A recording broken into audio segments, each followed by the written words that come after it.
Hello traders, FX Pip Collector here. Today is Monday, November 27th, and I'm going to be analyzing the Euro US dollar, starting on the monthly, working my way down to that 1 hour time frame. So on the monthly, I still think this is the end of an ABC correction right here. It kind of looks to me like an expanding flat.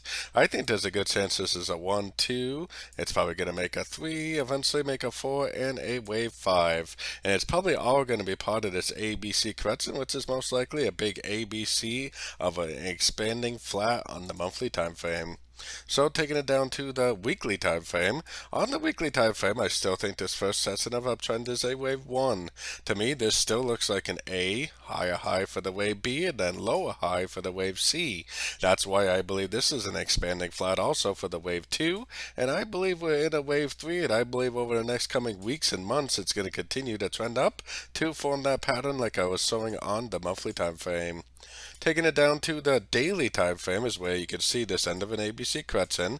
I think this is very clearly a 1. I think this is 3 waves down for a wave 2.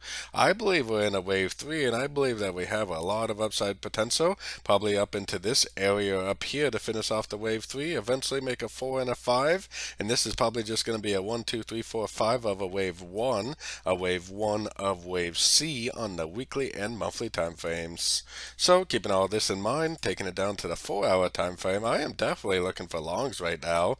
Now, this does kind of look like a trend to me, which is kind of making me think that it could possibly go down before it actually does go up in a big way, and this would actually turn into like an A, a B, and a C correction.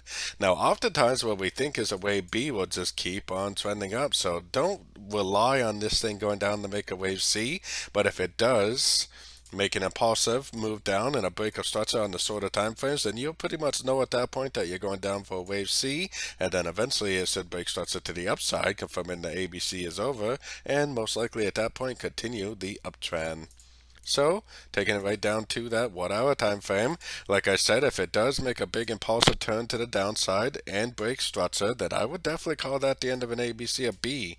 As of right now, it does have a 1, 2, 3 wave look to it. So if it breaks structure to the downside, you could potentially be going short for the wave C. But you do have to remember that that would be a counter trend trade. And oftentimes what we think is a wave B will just continue trending up. So shorting this thing, to me, is a little bit on the dangerous side. I would prefer to just wait for pullback entries. I would prefer to wait for 3 waves down and positive up, breaks of structure to the upside, for entries to go long for the continuation of this uptrend, which like I said, I think we're in a wave 3 of wave 1, and I think this wave 1 is just the beginning stages of a big uptrend, most likely a wave 1 of wave C on like the monthly time frame and up.